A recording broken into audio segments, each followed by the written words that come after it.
Selamat pagi, siang, sore, ataupun malam. Pak Fajar selaku dosen pengampu mata kuliah metode numerik. Perkenalkan, nama saya Farel dengan NIM 240601211300062 dari kelas metode numerik C, angkatan 21 Informatika. Sekarang saya akan menjelaskan mengenai codingan dari metode Jacobi dan juga metode Gauss-Seidel. Sebelumnya saya akan share screen terlebih dahulu. Nah, yang pertama saya akan menjelaskan mengenai metode Jacobi. Yang pertama, untuk codingan dari kelompok kami, yang pertama kami akan menggambar dulu atau membuat header dari metode ini agar ke-print di output dengan print metode Jacobi, yang di sini saya highlight. Lalu akan masuk ke codingan. Yang pertama, kita akan memasukkan persamaan. Sini kita membuat 3 persamaan, yaitu E0, E1, dan E2. Yang persamaan ini harusnya adalah persamaan yang ada di sini, yaitu E0-nya 10x plus 2 min Z sama dengan 7, E1-nya X plus 8Y plus 3Z sama dengan min 4, dan juga E2-nya min 2X min Y plus 10Z sama dengan 9. Nah, dari persamaan ini akan dirubah lagi ke dalam X, Y, Z-nya, dan juga digabungkan. Jadi yang persamaan atau hasil persamaan yang 7, 4, min 4, dan juga 9 ini akan dimasukkan ke dalam persamaan yang ada di dalam sini. Sehingga nanti akan menghasilkan E0-nya, yaitu min 2Y plus 1Z plus 7 per 10, lalu Y0-nya min 1X, min 3Z min 4 per 8, dan juga Z0-nya 2X plus 1Y plus 9 per 10. Oke, itu merupakan persamaan dari metode Jacobi yang nanti kita akan rubah atau kita cari nilai hasilnya outputnya.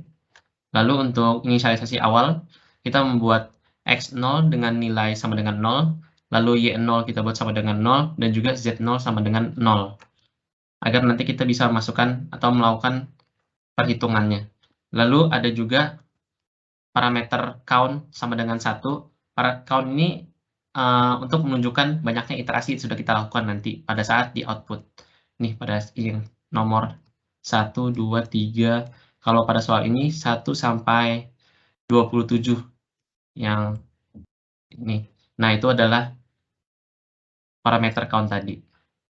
Lalu kita memasukkan nilai error dengan kita membuat variabel E di sini, yang E sama dengan kita masukkan nanti sebagai float, dan juga nanti kita isi intertolerable error-nya.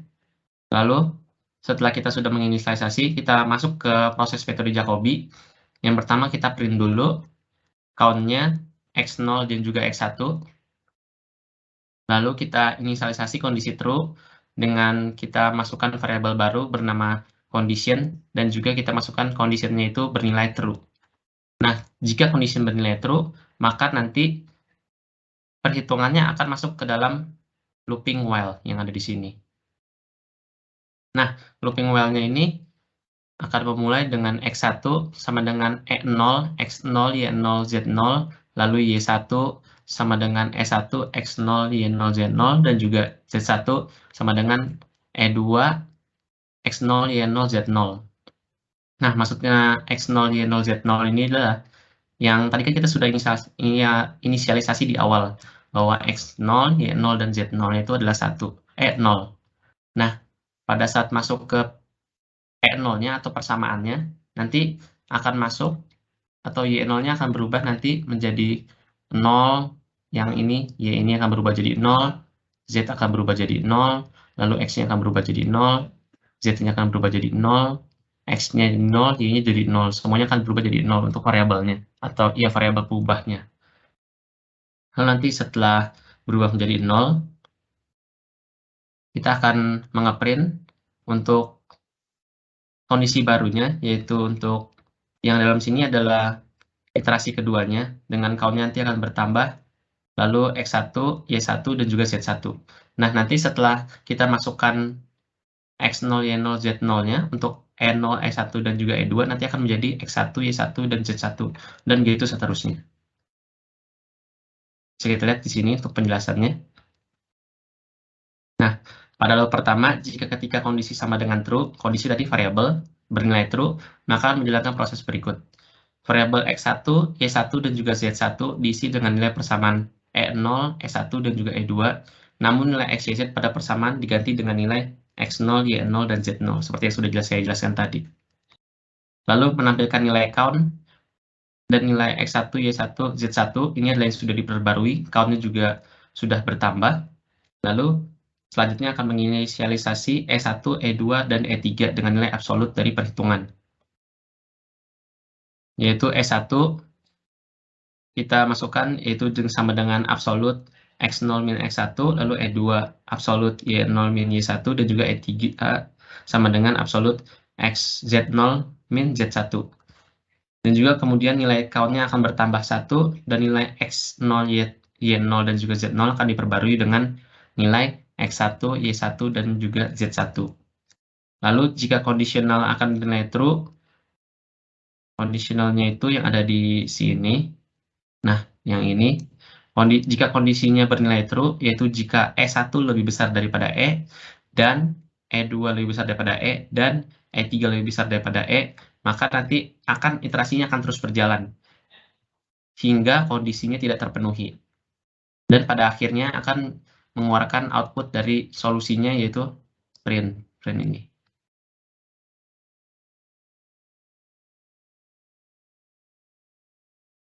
Nah, ini ada contoh iterasi. Mungkin saya akan mencontohkan iterasi yang pertama saja, karena emang ini adalah looping atau ya masukannya berulang dengan rumus yang sama juga. Oke, masukkan nilai E sama dengan 0, condition sama dengan true. Maka akan masuk ke dalam loop, karena nilai X0, Y0, Z0 awal adalah 0, maka nilai yang dimasukkan juga 0, seperti yang saya jelaskan tadi. Dengan X1 sama dengan E0, 0, 0, karena emang min 2 dikali dengan 0 akan menghasilkan 0 juga, dan juga seterusnya. Lalu yang Y1, jika dikali dengan 0 maka juga akan menghasilkan 0, yang Z1 juga. Jadi ntar E0, E1, dan juga E2-nya akan berdasar 0,0,0. Lalu kita akan menghitung E1, E2, dan E3 menggunakan yang rumus absolut tadi, yang di atas. Ini yang rumus ini. Lalu kita akan masukkan E1-nya sama dengan absolut. Kalau X0-nya itu kan udah pasti 0 kali 0 kali 0, maka akan menghasilkan 0. Dan juga min X1. Min X1. Misalnya di sini kita masukkan 0. Y-nya sama dengan 0.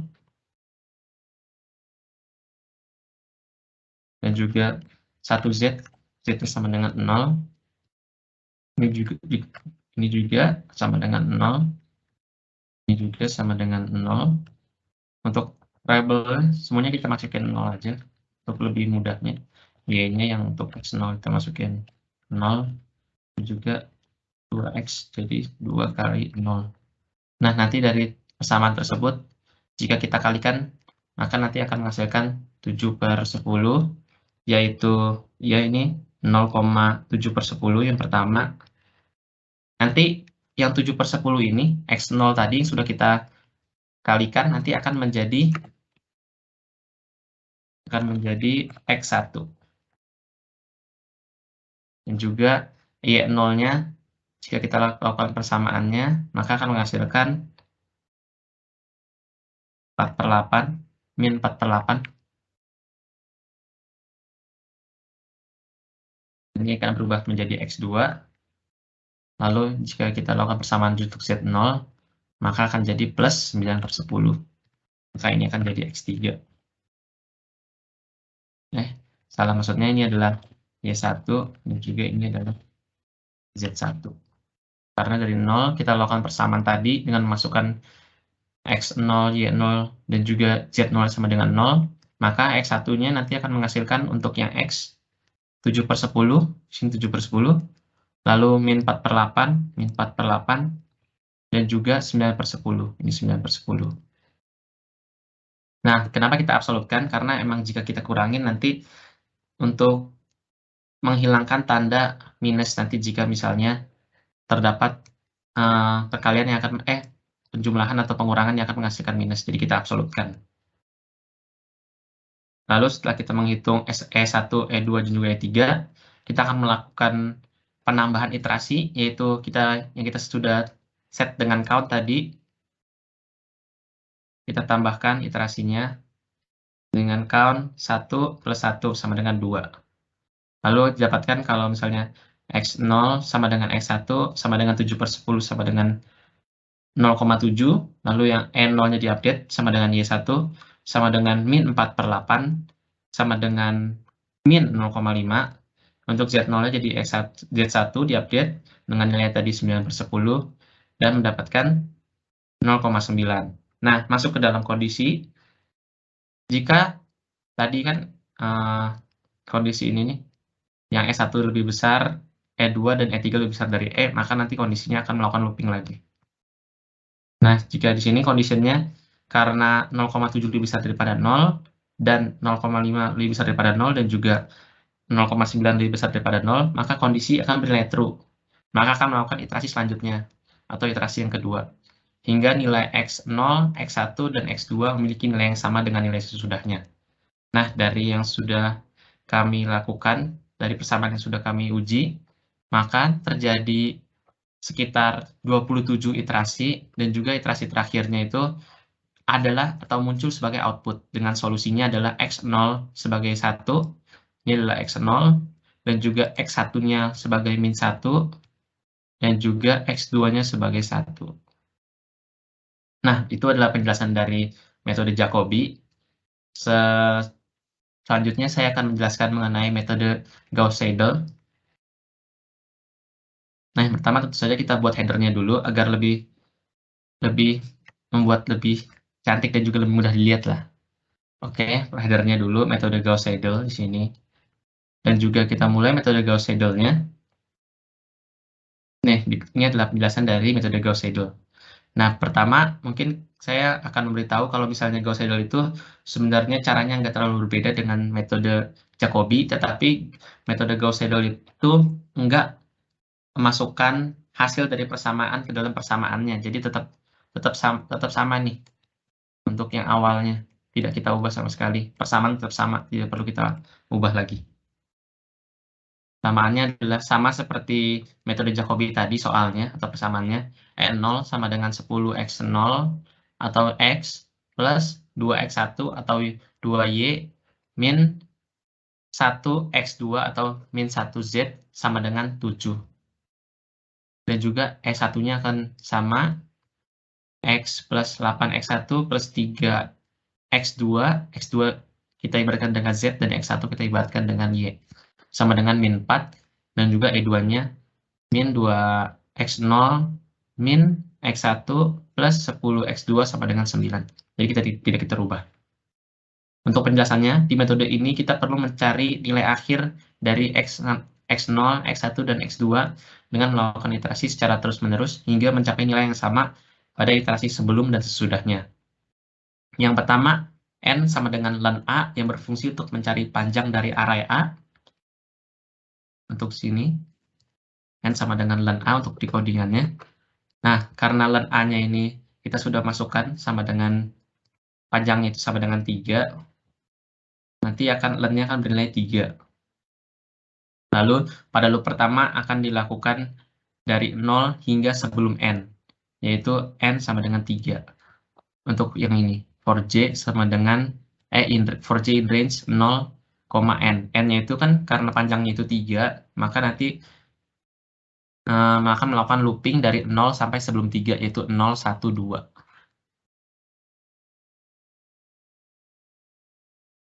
Lalu nilai BJ ditampung di dalam variabel D. Ikut adalah nilai D yang akan menampung nilai BJ. Lalu akan menghitung XI, YI, dan ZI. Nah, ini akan masuk lagi ke dalam looping selanjutnya. Tadi kan looping J, sekarang akan masuk ke dalam looping I, yang juga loopingnya itu akan sama, yaitu dari 0 sampai N, sampai sebelum N, yaitu 0 sampai 2, karena emang N itu 3, jadi 0, 1, 2.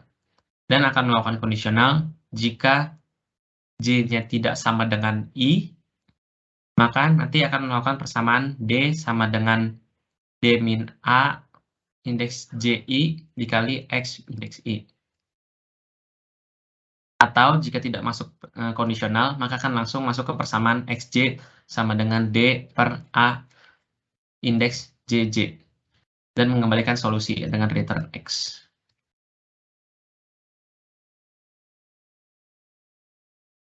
Nah, mungkin akan langsung saja masuk ke iterasi yang pertama. Untuk iterasi yang pertama, kita masukkan nilai masing-masing variabel dengan N sama dengan 3, A-nya kita buat masih 0, dan juga B-nya masih 0.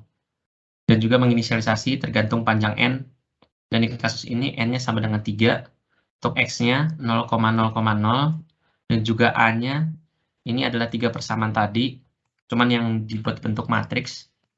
Kalau dicontohkan itu sebagai berikut. Ya, bentuknya akan seperti ini. Untuk agar bisa lebih mudah dilihat. Nah, ini ya, dan juga ada nilai B. Yang juga nilai B tersebut adalah hasil dari persamaan. Sudah kita lihat di sini, kalau misalnya soalnya itu yang untuk yang E0, 10, untuk yang koefisien pertama, 10, lalu 2 untuk koefisien yang kedua, dan juga min 1 untuk koefisien yang 3, akan menghasilkan nilai 7 yang berada di B. Jadi 10 ini adalah persamaannya, dan juga untuk yang 7-nya itu adalah hasil dari persamaannya. Atau hasil dari, ya, untuk yang persamaan N0-nya ini. Lalu kita lakukan iterasi yang pertama. Untuk iterasi yang pertama, J sama dengan 0, dan juga I sama dengan 0, karena baru awal. Dengan rumusnya tadi kita masukkan D sama dengan BJ, dan juga D, B, dalam kurung, atau D yang ke B ke 0 sama dengan 7. Nah, jangan lupa kalau misalnya dalam membaca A, dalam kurung seperti ini, A, indeks J, indeks I, maka akan dibaca sebagai A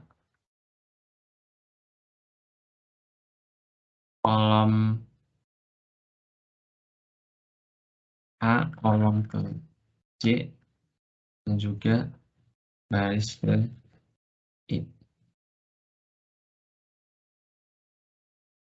Salah, maksudnya ini adalah baris, juga ini adalah kolom. Nah, ini ada cara membacanya. Oke, lanjut saja. Sekarang kita masuk ke loop yang kedua, yaitu loop yang for I, loop yang ini.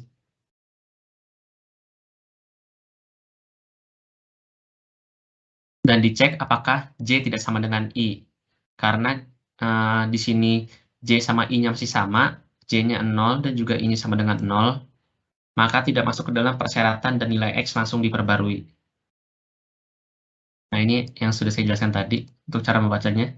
Lalu langsung masukkan persamaan, langsung diperbarui dengan XJ sama dengan D per A indeks JJ atau baris ke J kolom ke J. Lalu kita masukkan X0 sama dengan 7 per A baris ke 0 kolom ke 0.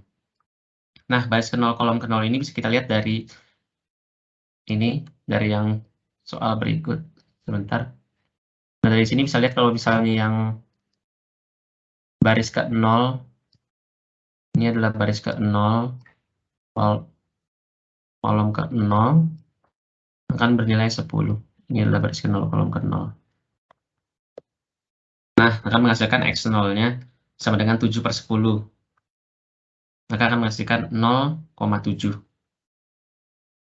Dan juga sudah dilanjutkan, karena kita sudah ketahui J sama dengan 0, I sama dengan 2, D sama dengan BJ, dan D sama dengan B0 sama dengan 7, maka masuk ke loop kedua. Ya sudah.